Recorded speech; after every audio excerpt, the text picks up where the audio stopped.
However, although it is not advisable to carry hard, it is a very good way to deal with it with softness.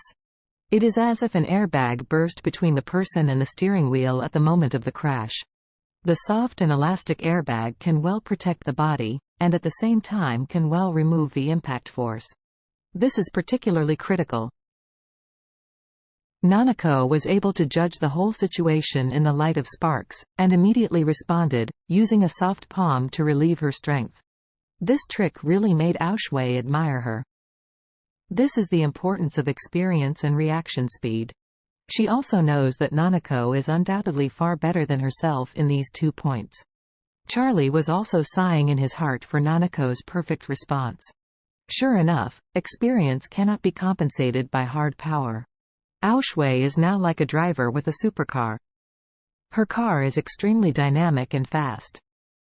However, she does not know enough about the road conditions of the track, and she does not know where there are turns, where there are potholes, or where there is a shortcut. Although Nanako's car is not as powerful as Aoshui's supercar, but she is very familiar with the road conditions and knows every little detail. Therefore, these two drivers race together, and even if the supercar will eventually win, it may not be very thorough.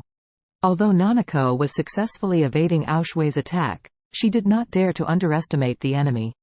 Because in the round just now, she could clearly feel that Aoshui's power was terribly powerful. Fortunately, she just used her palm to resolve it. Otherwise, she would not escape the bad luck of injury if she uses any other part of her body to resist. Aoshui also knew that her strength lies in speed and strength, and her weakness lies in experience and skill, so she dared not give Nanako a chance to breathe, and immediately launched a second round of attack on her. Aoshui's thinking is simple.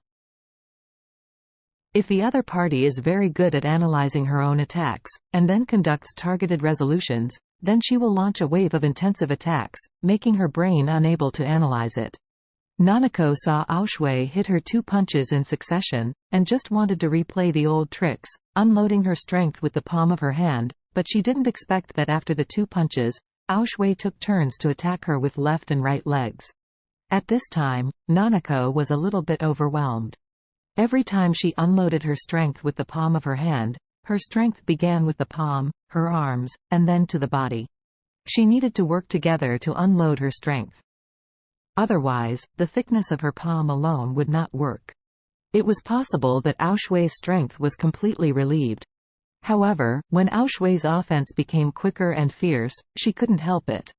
When Aoshui kicked her, she had no time to adjust her body to deal with it.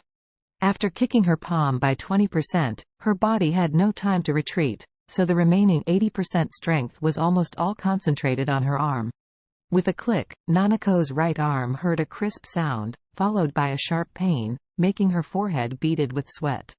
With this blow, although the arm was not broken, it could be felt that the bones were already cracked, and the arm immediately swelled. With Aoshui's hand, the audience immediately burst into a roar. Most of those who came to the scene today were domestic audiences, so they naturally supported Aoshui, a local player. At this time, seeing her gain an advantage, the audience was naturally extremely excited. Nanako knew very well that if she continued to be passive, her resistance would soon be consumed by Aoshui. Among other things, if one's right arm is subjected to that kind of force again, it will probably break.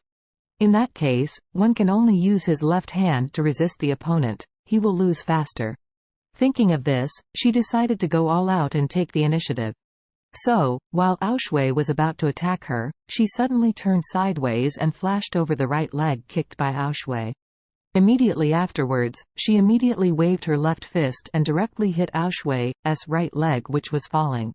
Aoshui didn't expect that Nanako's dodge speed could be so fast. She almost avoided it by rubbing this side, and she did not expect that Nanako could directly attack her at the moment of dodging. However, at this time, her right leg hadn't completely landed, and it was too late to defend. At this moment, Aoshui couldn't help being annoyed by her carelessness. She only cared about constantly launching attacks on Nanako, but ignored that she was a master of masters, and was completely different from the opponents she had encountered before. Therefore, although this kind of oppressive attack is indeed very threatening to Nanako, it actually left her with many flaws. At this moment, Nanako slammed Aoshui's knee from the side at a very fast speed. With a bang, Nanako only felt like she had hit a steel plate with a punch, and her entire wrist was numb. As for Aoshui, after taking her blow, she thought she would suffer a lot of damage, but she didn't expect it was just a pain in her knee. This level of pain was completely within an acceptable range for her. Except for a little pain, it hardly brought any substantial impact.